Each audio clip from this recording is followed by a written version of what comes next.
Welcome back into the Sports Source. This segment brought to you by Games and Things. Man, do they have it all when it comes to table games. Foosball, billiards, ping pong, poker, cards, poker, of course, I just said poker, cards, air hockey.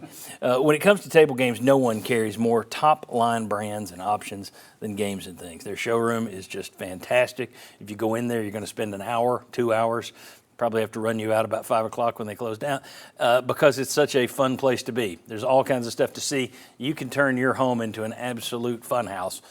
OurGameRoom.com to learn more, but get down to the corner of Kingston Pike and Lovell Road and see Games and Things because life should be fun.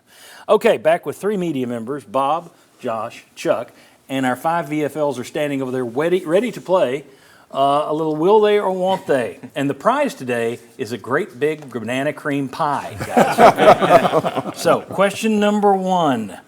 After starting their season 5-0 against their always cushy non-conference schedule, Kentucky has dropped their last 2 games to Georgia and Missouri by a combined score of 89-34. Will the Vols score more than 30 versus Kentucky? Everybody says the offense gets well against Kentucky and Mark Stoops. Interesting. All right. Very good. Bob Hodge, you agree? Yeah, not in the way a lot of people think. I mean, I think they'll be able to run the ball. I don't think it's going to go out there and look anything like this smooth, well-oiled machine. Okay, very good. Number 2, Kentucky has the number 2 rush defense in the SEC. They've just seen Alabama's film against Tennessee. Only Georgia has averaged 4 yards per carry or better versus the Cats. Only Georgia. Will Tennessee average 4.0 yards per carry against Kentucky? Yes, Mike Stowell needs to. He goes no at the last second. It's like, all right, Mike, why are you saying no? So, unless they change the scheme a little bit, because you see what Alabama did, I just don't think that offensive line they got a nose tackle, I think weighs like 700 pounds in Kentucky. A lot of pie. Yeah, like a lot. He eats a lot of pie.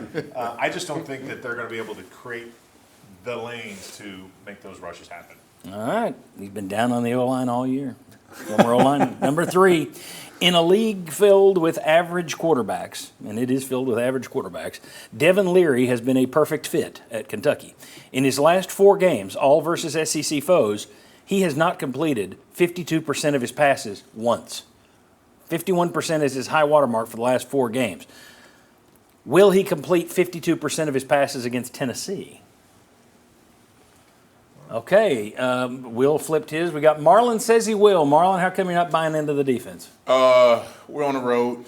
Secondary's a little beat up from last week, so I would say I think he will. I think he'll get over it. Okay, very good. Josh, you think he throws for 52% completion against Tennessee? That's such a low mark to try to hit. I know. I can't believe he's been that bad. I will say yes. Okay. I'll say he'll get over that mark. Tennessee fans have seen it before. What, like 52 and a half? Okay. The interesting thing is Tennessee just played Alabama. Kentucky had an open date. So right. We'll be they're coming in a little bit more relaxed, a little bit more time off. Yeah, healthy. That's a good word. Better than relaxed. Number 4, Tennessee has scored just 18 touchdowns in 33 red zone trips. That's 54% touchdowns, and that's not good. Will the Vols score at least 2 red zone TDs versus Kentucky? Yeah. Oh, 2 guys debate. Oh, okay, we got the rain cloud side. Willie Raincloud, why you say no? We haven't seen that much potential doing it, and I just think we've been struggling in the red zone. I think in this kind of game, you're hoping you score outside the red zone, that you don't have to get it down there and figure out how to score touchdowns in the red zone. We're just not, with our passing game in tight spaces, we're not good enough to do it very well. Chuck? I'll say yes, just because I think they get the ball to Jalen right. Okay. All right. Very good. I appreciate it. When we come back, Chuck's going to give you the Cavaliers line for the Vols versus Kentucky. We'll show you how you have a chance to win a trip to the Smoky Mountains, 3-night stay at Parkside Cabin Rentals. And we'll also, I forgot this. Let's go ahead, Coop. Put the graphic up. There we go.